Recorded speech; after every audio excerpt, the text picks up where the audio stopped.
Il était une fois un vieux meunier qui avait 3 fils.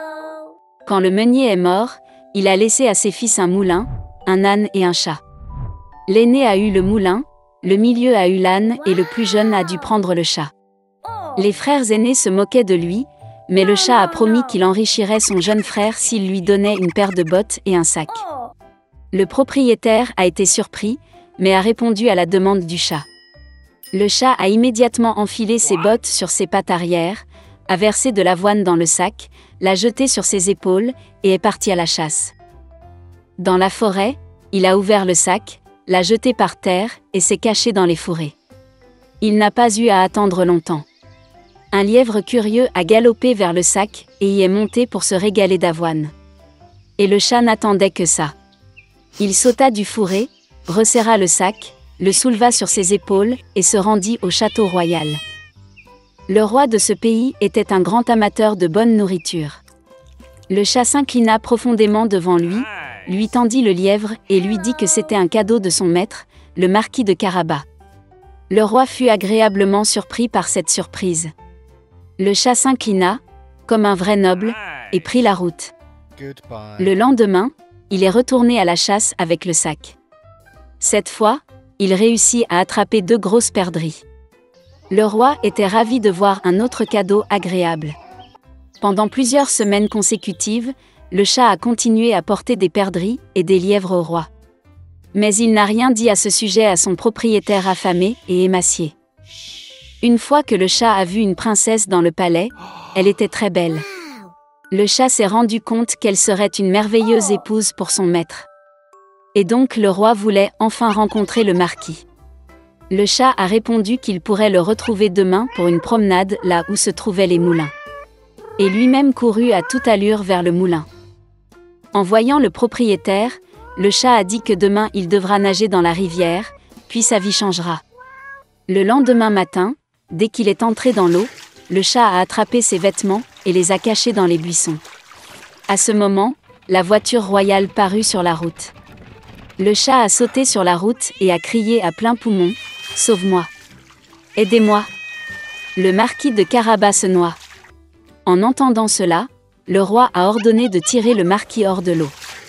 Le fils du meunier a eu très peur lorsque 2 gardes ont commencé à le traîner hors de la rivière, où il se prélassait dans l'eau chaude. Le roi a ordonné de lui apporter sa tenue de soie. Le fils du meunier a d'abord refusé, mais il a tellement aimé les vêtements brodés d'or qu'il a volontiers enfilé la tenue royale. Le roi l'invita à monter dans la voiture, où était assise la belle princesse. Le fils du meunier fut stupéfait, mais sans plus tarder monta dans la voiture. 1 minute plus tard, la voiture roulait à travers les champs et les prairies qui appartenaient aux géants mangeurs d'hommes qui vivaient dans un immense château. Le chat ne perdit pas de temps, et quel était l'esprit se précipita devant la voiture vers le pré, où les moissonneurs travaillaient à la sueur de leur front. Il leur a demandé de dire que ces champs appartiennent au marquis de Carabas, sinon le cannibale maléfique les mangera. Avant que les moissonneurs étonnés ne puissent répondre, la voiture du roi s'arrêta. Et quand le roi demanda de qui il s'agissait, ils répondirent dans un chœur amical que ces champs appartenaient au marquis de Carabas. Pendant ce temps, le chat est allé directement au château du mangeur d'hommes. Avec une dextérité féline, il sauta par-dessus le mur de pierre et pénétra dans le château. Le cannibale était assis à une grande table chargée de divers plats. Voyant le chat botter, il fut très surpris d'une telle impudence. Le chat a commencé à taquiner le géant et a dit qu'il ne pouvait pas se transformer en lion. Avant que le chat n'ait eu le temps de prononcer ces mots, le cannibale s'est transformé en un énorme lion avec une crinière hirsute. L'âme du chat est entrée dans ses bottes par peur, mais il l'a surmontée et a dit que le cannibale ne pourrait jamais se transformer en souris. Le terrible lion a disparu et une petite souris est apparue à sa place. Et c'était tout ce dont le chat avait besoin. En un clin d'œil, il a rattrapé la souris, l'a attrapée et l'a mangée. À ce moment précis, la calèche royale pénétra dans la cour du château. Ouvrant les portes de la voiture, le chat s'inclina poliment et dit qu'il était heureux de voir tout le monde dans le château du marquis de Carabas. Il est difficile de dire qui était le plus engourdi de stupeur à ces paroles, le roi ou le fils du meunier, qui ne comprenait déjà rien du tout. Le chat a emmené les invités à table. À la fin du dîner, le roi, après avoir mangé au maximum, a dit que le marquis était en effet un homme très digne, donc il donnerait volontiers sa fille à sa femme. La princesse était heureuse, jeune, belle et d'ailleurs, elle aimait beaucoup le riche marquis. Bientôt, ils ont joué un mariage.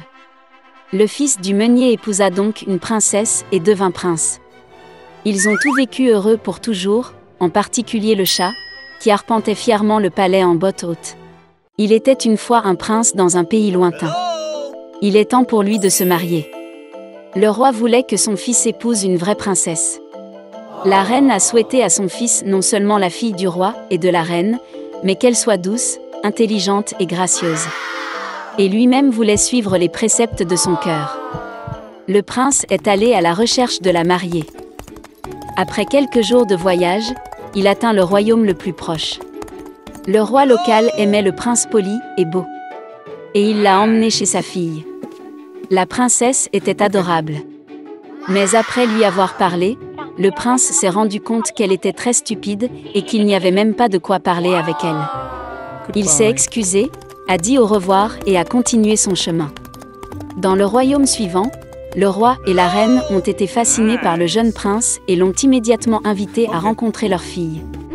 Ils l'ont emmené dans la salle à manger, où la princesse dînait. Le jeune homme le salua, mais la fille ne le regarda même pas. Elle était très passionnée par son dîner. Le prince pensa que la princesse ne se souciait pas de lui. En disant au revoir, il a aussi quitté ce royaume. Le prince a voyagé dans le monde entier pour retrouver sa bien-aimée. Après de nombreux efforts, il a perdu tout espoir de trouver une épouse convenable. Le roi et la reine étaient très inquiets à ce sujet. Pourtant, ils étaient heureux que leur fils n'ait pas épousé la mauvaise fille. Une nuit, une violente tempête a éclaté.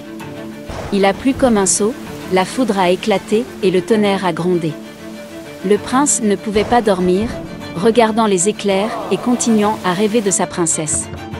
Soudain, on frappa à la porte. Lorsque le prince ouvrit, une jeune fille se tenait sur le seuil. Elle tremblait violemment alors qu'elle était trempée partout sous la pluie. La pauvre fille était seule au milieu de tout ce mauvais temps qui faisait rage, mais même sous la pluie, elle semblait très douce. Elle a dit qu'elle était perdue dans les bois et a demandé à se réchauffer à l'intérieur de la maison. Le prince eut pitié de la pauvre fille et la laissa entrer dans la maison. Il la conduisit dans le salon et la fit asseoir devant la cheminée. La fille a dit qu'elle était une princesse d'un royaume lointain. Ils ont été attaqués et ses parents l'ont envoyée hors du château avec 2 soldats.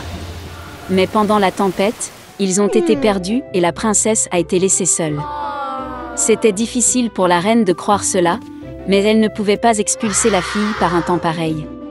Lorsque le prince entra dans le salon, elle était déjà vêtue d'une robe sèche et propre que la reine avait donnée. Elle avait l'air éblouissante maintenant. Le prince n'en croyait pas ses yeux. Il est tombé amoureux. Mais à la demande de son père, il ne pourrait pas épouser une fille si elle n'est pas une vraie princesse. La reine comprit que le prince était tombé amoureux. Elle l'a rassuré et a dit qu'elle savait comment savoir si leur invité disait la vérité ou non. La reine se rend dans la chambre d'amis préparée pour la jeune fille et place un petit poids sec sous son matelas. Et en plus, elle a ordonné de mettre 6 autres matelas. Bientôt, la fille s'endormit dans sa chambre. Le lendemain matin, tout le monde attendait avec impatience le réveil de la princesse. Et quand elle s'est réveillée, la reine a demandé comment elle avait dormi cette nuit-là. La fille a répondu qu'elle était très reconnaissante pour la nuit et qu'elle dormirait beaucoup plus mal dehors sous la pluie. Malgré cela, elle dormait très mal et ne dormait pas suffisamment. Et maintenant, son dos lui fait mal, comme si elle dormait sur une pierre. C'était la réponse que la reine attendait. Elle savait que seule une princesse pouvait sentir le poids caché sous les 7 matelas. En entendant cela et en apprenant que la jeune fille était une vraie princesse, le prince a dit au roi qu'il voulait l'épouser. Le roi et la reine ont joyeusement béni le mariage de leur fils et de leur princesse. Le prince a demandé à la jeune fille de rester dans le palais jusqu'à la fin de la guerre dans son royaume. Et lui-même a envoyé ses troupes pour aider à sauver son pays. Ils se sont rapidement mariés et ont vécu heureux pour toujours.